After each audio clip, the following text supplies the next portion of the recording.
Bonjour tout le monde, bienvenue dans cette nouvelle vidéo, j'espère que vous allez bien. Avant de commencer, je voulais vous remercier pour tous vos retours sur le premier vlog, sous la vidéo et sur Instagram. Vous avez été des amours, tant mignons. La vidéo était un peu courte mais ça a l'air de vous avoir quand même plu, donc encore merci et on va s'améliorer, on va faire mieux de vidéo en vidéo, je vous le promets.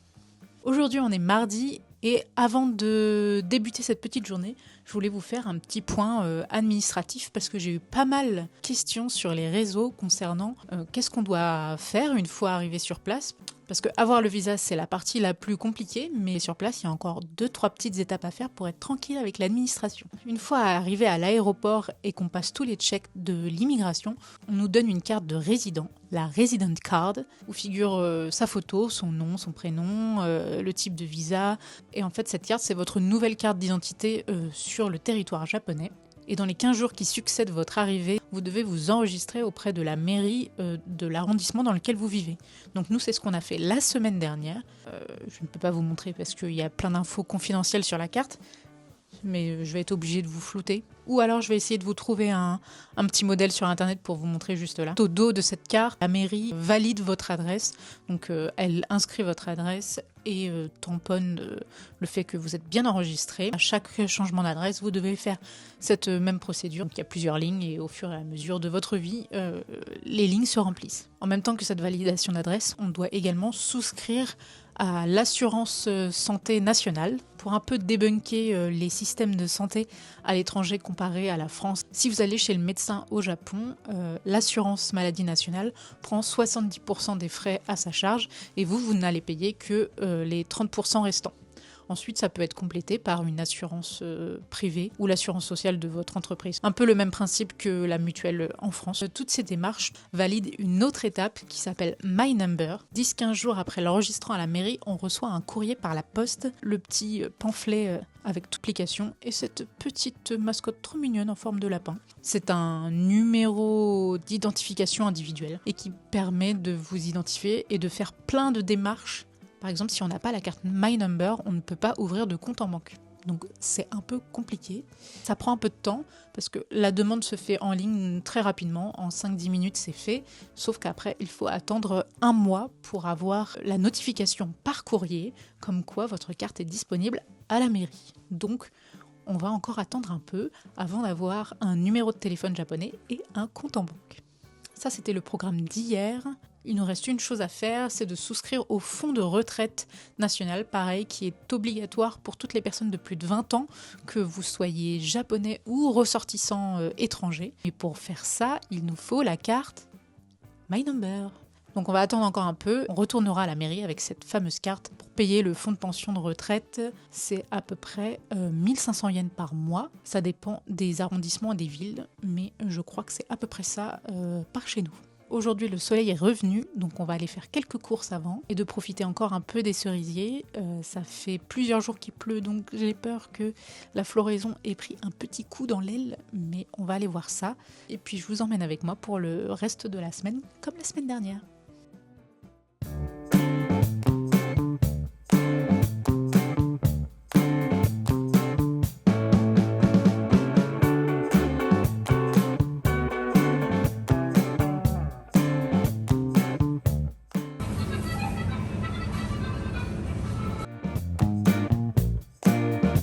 Petit retour de course, je vous montre ce que j'ai pris chez Life, qui est un supermarché qu'on trouve beaucoup sur Tokyo. Donc j'ai acheté du lait de soja pour faire des porridge.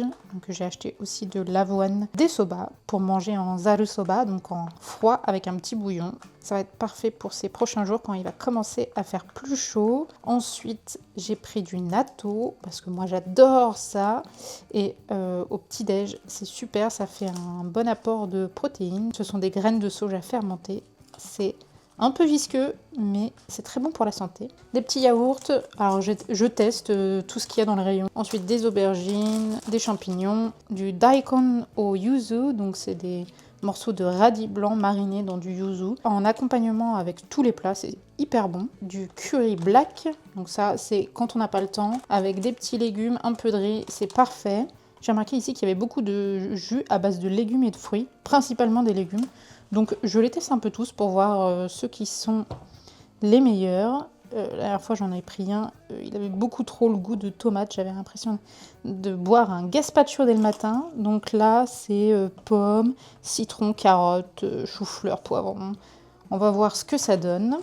Et ensuite j'ai pris un tataki de thon, donc comme ça, qui se mange, on en mange beaucoup ici, donc sur du riz directement avec des petits légumes, avec un peu d'oignon vert.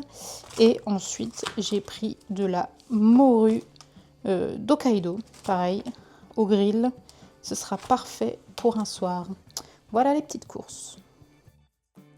Et entre deux, on a reçu des cadres et des passe-partout qu'on a fait sur mesure. Je vous montrerai ça demain.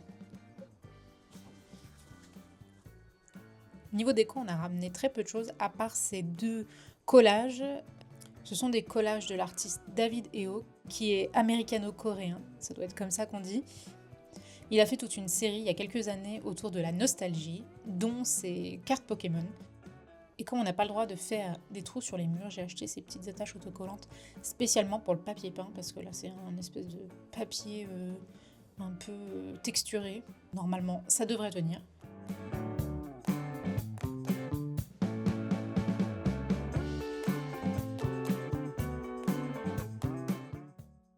Et tada! Bon, finalement j'ai une petite hésitation sur le cadre blanc avec le passe-partout blanc. Vous me direz en commentaire ce que vous en pensez. Peut-être plutôt un cadre bois. Je vais attendre un peu, je vais réfléchir à force de les voir, ça va me donner des idées.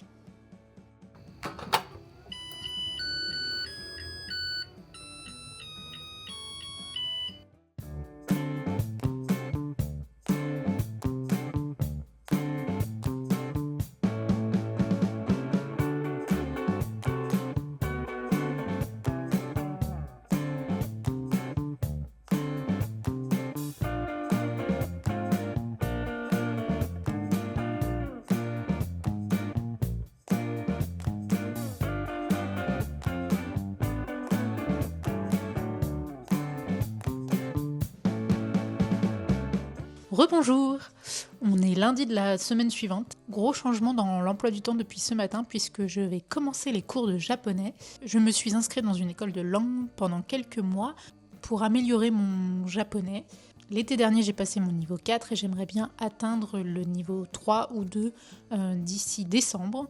Donc le planning est un peu chamboulé. Donc, comment ça se passe en école de langue? Moi j'ai pris un cursus intensif, du coup ça représente 4 heures de cours l'après-midi, ça coupe un peu la journée, mais bon, il faut ce qu'il faut. C'est assez intense, en 4 heures chaque jour, on apprend 5-6 nouveaux kanji, on révise la grammaire, on apprend du vocabulaire. Il y a des tests réguliers, donc il faut suivre et ça demande pas mal de travail aussi à la maison parce qu'il y a beaucoup de tests en ligne. Du haut de mes 35 ans, ça fait un moment que j'ai pas été à l'école. C'est un nouveau rythme à prendre. Ça va demander, je pense, quelques semaines d'adaptation. Vraiment se mettre dans le rythme, réussir à digérer tout ce qu'on apprend et tout ce qui est dit en cours. Mais bon, c'est aussi ça le challenge. Et d'ici quelques mois, une fois que la formation sera terminée, ce sera avec plaisir que je vous ferai un retour sur l'école, sur la méthode. Est-ce que ça a fonctionné? Est-ce que je suis devenue la boss en japonais? Je vous dirai tout ça. Sur ce, merci d'avoir regardé ce vlog. J'espère qu'il vous aura plu. Et je vous dis à la semaine prochaine pour une nouvelle vidéo. Ciao!